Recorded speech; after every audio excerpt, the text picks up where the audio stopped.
All right, so yeah, welcome everybody. So on Monday, the Monday meeting at 10 a.m., we talked about this. You can go back and go through that if you want. This is obviously being recorded, and we'll see if I need to post it.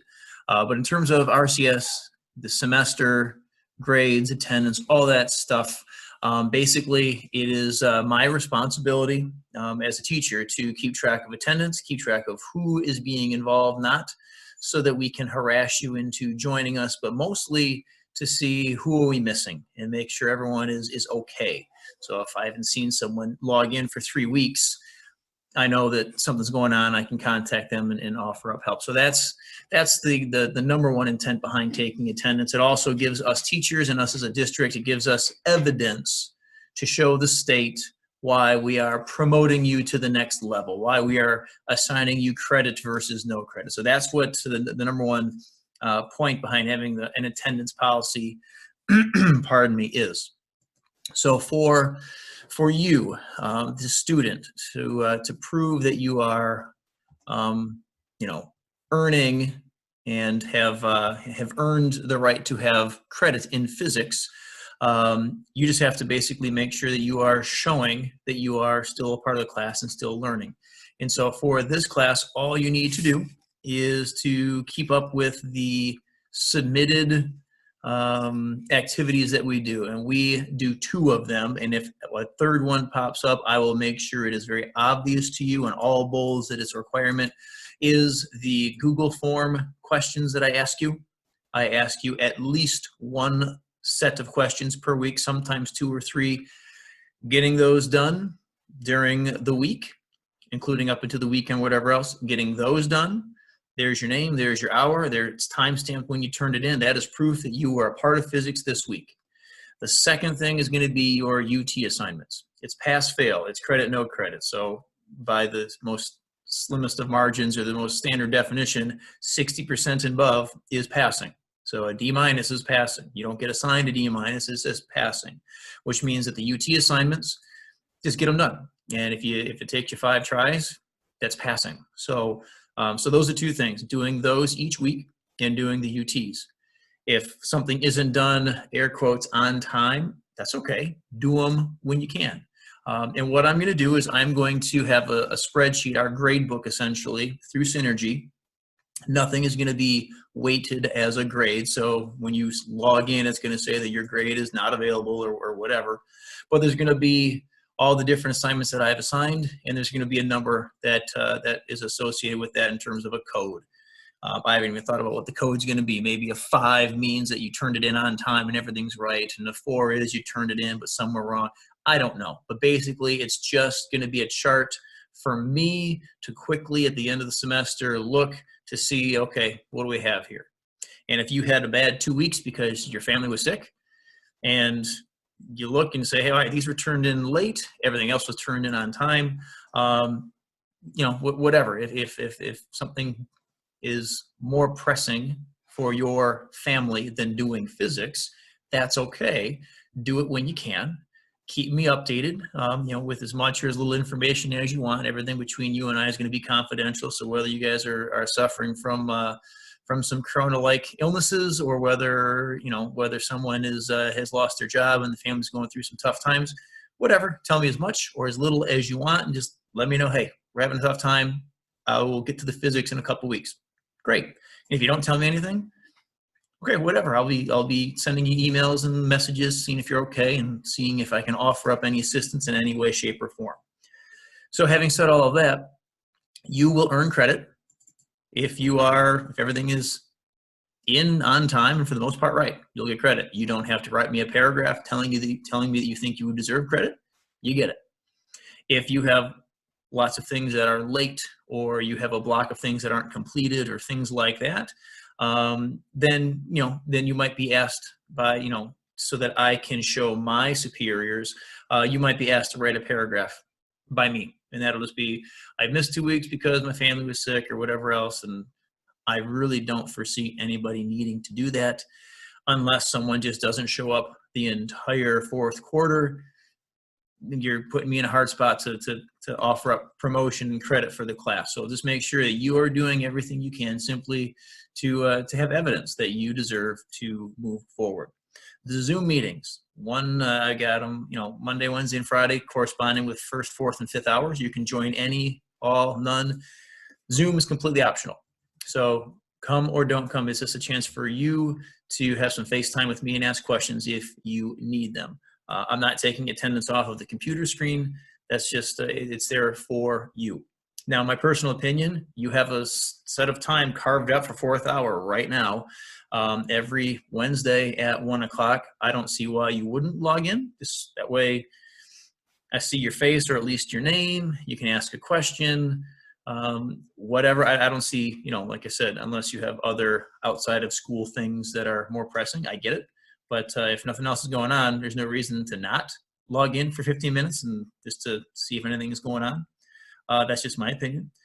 This week, we're going to do a Thursday meeting. I think I have it at like 1 o'clock. I have a morning meeting I have to do, simply because by the time I get everything posted, first hour, didn't get a chance to look at it over the weekend like I tried to do because of spring break. I didn't get things posted on a Friday like I wanted to. So tomorrow, Thursday at 1 p.m., anyone's invited to join. It's mostly intended for first hour folks that didn't get a chance to look through the material, formulate questions, and bring questions to the Zoom meeting. So make sure you continue to learn. Seniors, on the 15th of May, you are officially done. I really don't think that life is going to be back to normal by then, which means I think we're still going to be kind of on a statewide lockdown. Maybe it'll be a little bit lax, but we're still going to be on some kind of a lockdown, my opinion.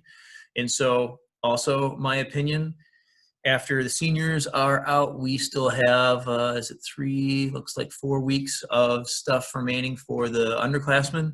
Seniors, I don't know why you wouldn't continue to hang around, watch the videos, learn some stuff, because what you're doing is you're doing yourself a favor for next year when you're in college. Juniors, you have to be here, and sophomores, but seniors, do yourself a favor. If you're liking physics, if you can see yourself taking that as either a major or taking it as the science elective that you have to take, even though you're going to be a business person, if you see that physics is the easiest one, do yourself a favor and hang out. We're going to get into magnetism. Magnetism is fun. It's got some mind-blowing concepts behind it, things that don't really make a lot of sense. So getting a head start on that wouldn't be a bad idea. Again, that's just my opinion. If the 15th rolls around and you want to say sayonara, you are entitled to do that.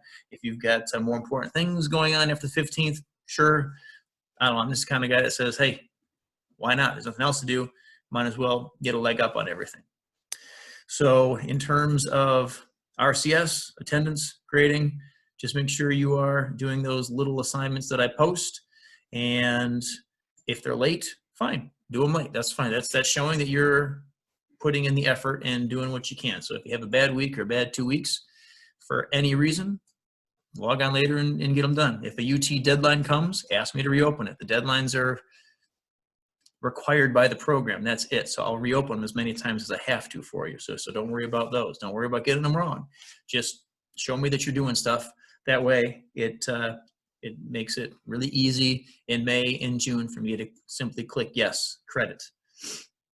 Let's see. I think that is everything. So if I could, for just a quick second, do a little screen share with you.